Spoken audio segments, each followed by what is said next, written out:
Bug out location checklist. Here are some of the top considerations that you need to keep in mind when looking for the ultimate bug out property.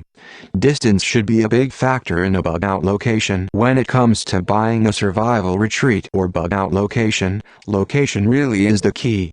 How far is the land from your current location, and are you able to safely make it there during a crisis?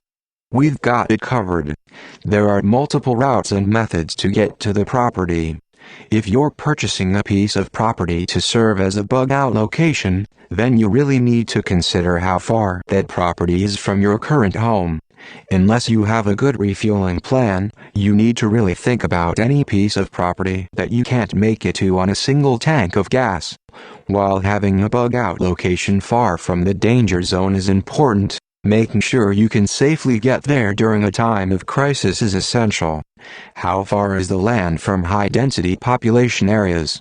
We've got it covered. The property is equidistant from multiple populated cities. If you're looking for a full-time survival retreat, distance isn't really a problem. In fact, I would think the farther you can get away from the major cities, the better off you'll be during a major collapse or SHTF situation. Population density. During a crisis situation, areas with the highest population densities will experience the most crime, the most social unrest, the highest likelihood for epidemics, and the highest death tolls due to lack of resources and sanitation. When choosing a bug out location or survival retreat, we suggest staying away from high-density population areas as possible. We've got it covered. Presque is sparsely populated.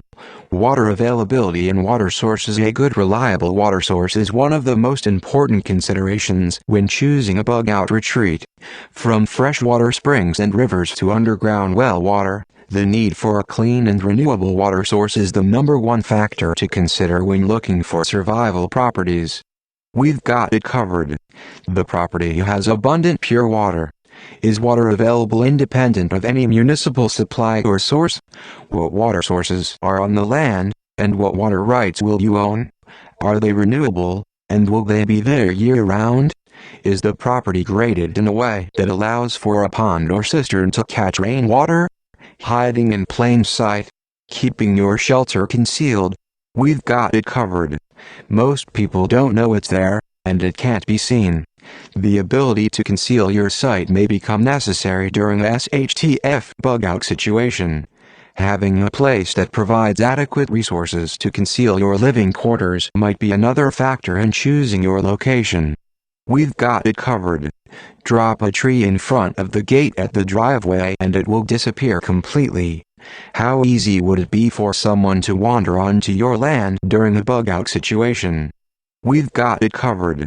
There are no hiking or snowmobile trails on or near the land. Do the natural features of the land help conceal and shelter you, or are they an obstacle to using the land? This will be a difficult balancing act. We've got it covered. The house cannot be seen from any surrounding vantage point by a passerby. Can you easily secure and defend the land? We've got it covered. There are multiple high-point sniper points and tactical dens, pits for guerrilla ambushing thanks to the old bootleggers. Self-sufficiency. The ability to live off your land. We've got it covered. Picking a location where you can sustain your lifestyle is another important consideration. From having enough sunlight to support a solar system, to picking a location that provides a good amount of firewood to heat your home, the ability to sustain your lifestyle needs to be one of the top concerns on your BOL checklist. Natural resource. Another important factor in choosing your property is the area's natural resources. How easy is it to grow food on your land? We've got it covered. It is easy to cultivate food and the land self-produces. Does the area support a decent-sized population of wild animals for hunting? We've got it covered. There is ample wildlife for hunting, fishing, trapping. Can you easily raise livestock on the land? We've got it covered. Yes, as long as you have the skill set. Consider the cost of living and threats from government bureaucrats. We've got it covered. The property is an unincorporated town in a hands-off county. Cost of living issues. Unfortunately, the country is set up in a way that guarantees you never really own your property. From the government seizing homes over zoning issues, to having to pay taxes on a property that you already own free and clear, it seems our government always has its hands in our business. When considering your location, the cost of living needs to be factored into your plan. Property taxes, cost of local goods and your ability to keep up with your payments are all things that must be considered. We've got it covered. Low cost of living zoning issues. As we mentioned above, the government at every level has a way of really screwing with your plans.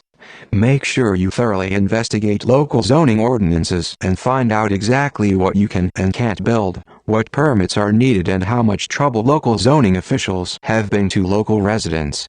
We've got it covered. The land is zoned for residential, commercial and agricultural applications including hospitality and recreation. Consider location-based threats and natural disaster patterns from tornadoes and hurricanes to earthquakes and droughts. Natural weather patterns and environmental threats need be thoroughly researched before deciding on a property. Make sure you know exactly what threats you will be facing, and how the local climate will affect your ability to grow food, hunt and obtain resources throughout the year. Look at the area's historical data to better get an idea what the location might look like in the future. Take into account things like droughts, flash floods, tornadoes and earthquakes. Look at crime statistics near your potential property and within a 50-mile radius of the property. We've got it covered. The region has a stable environmental climate history. Location first. Location. Yes, I said it 3 times. Location is one of the most important things in building your home. There are a lot of things to take into consideration in choosing where. Are you retired? Are you healthy? Do you need to be close to a town, schools, hospital? Do you need others to be close around for social emergencies, home help, or do you need to be 200 miles from the nearest light source? Do you want to be in the mountains, desert, wetlands, 10 feet of snow, and so on? Do you need to continue to work? Are you able to work the land, farming? Do you feel you need to repel 500 zombies? Can you relocate 2,000 miles to pursue your home? Do you have children you need to consider, other family? Finding the perfect location is all a matter of choice. My location probably would not be yours. Take time, look around, other states, countries. I know that my own search will take years, so at the age of 62, I'm already looking for that retirement place. Everyone wants that perfect hunk of dirt out there. It may take you time to find it, but when you do, you will know. Utilities. We've got it covered. The property is tapped into the most stable utility branch in the area. We have power when others do not. Next, utilities.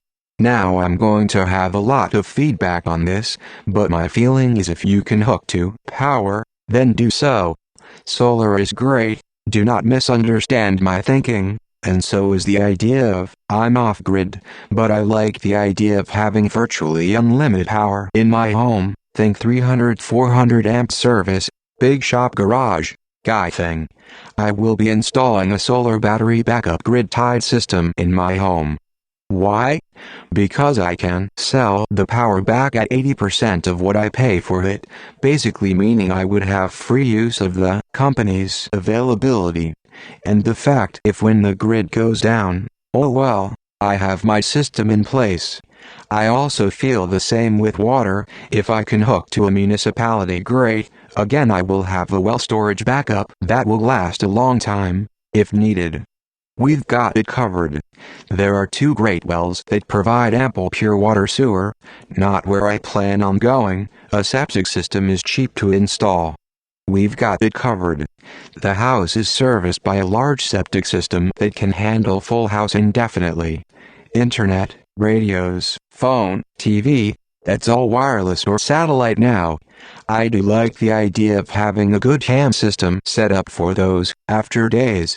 Lastly, Propane. I love the long life of propane. I hate buying it, but again, this is a home, not a 200-foot underground bunker beneath Cheyenne Mountain.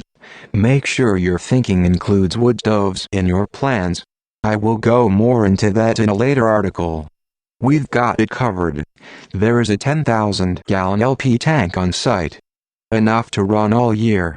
Lastly, for this segment, please check all of the laws concerning construction, talk to the building department, talk to the local EPA of local hazards, landfills, underground water regulations, and so forth. Find the local sheriff and check on gun laws and other laws and ask him on his views. Go to the local church, talk to neighbors and check on food bank usage, ideas on number of homeless or poor in the area. Find out where the local airport is and their air patterns. A 747 flying overhead is quite the distraction. Also visit the proposed site land a lot of times during your visit. Walk the land, get a feel for the soil, trust your gut and how you feel when there. Honestly, if you don't get that warm fuzzy feeling when you visit the land, move on. We've got it covered. The residents of Presque Isle are exactly the type of people you'd want surrounding you if there is a serious situation. The next few articles will be more concerning the actual design and needs you may want in your my home. Please feel free to comment. All ideas are welcome. Ideas, plans and builders, we've got it covered. The house was a custom build, used quality local contractors, many of whom still are called on for maintenance. The architectural plans were drawn up by an architectural firm with experience in designing legacy homes in the North Woods. First, let me thank all of you for the nice reception of the first article. That's one of the reasons I do like Ken's blog and the people that visit comment. You always seem to have a positive outlook and are well informed.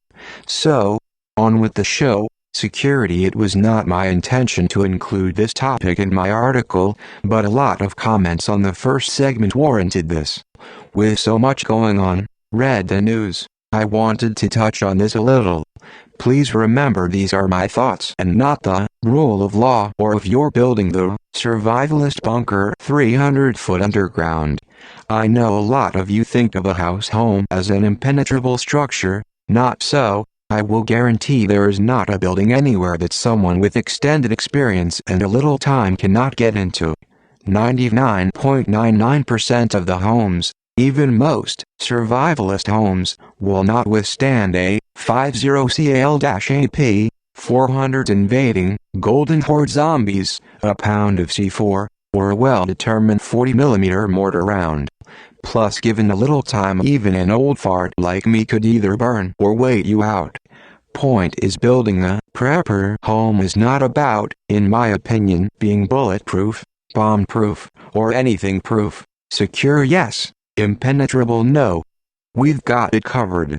The walls of the house are built with concrete-filled blocks for insulation and ballistic penetration mitigation.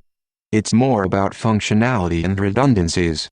Can it operate 100% off-grid? Can it survive an Arctic winter, a summer in the Sahara Desert, a hurricane, or a collapsed economy and a 2-year-long absence of outside stuff? What do you want your home to be? A concrete hole 300 feet underground, or a place to actually live your life and enjoy what little life we have? Personally, I want that view of the mountains and that lake, knowing I can last that one more week, month, year on what I have. Do I want it to hold out that crackhead or a couple of thieves? Sure I do, but nothing will survive an ICBM at 300 feet overhead. JMHO.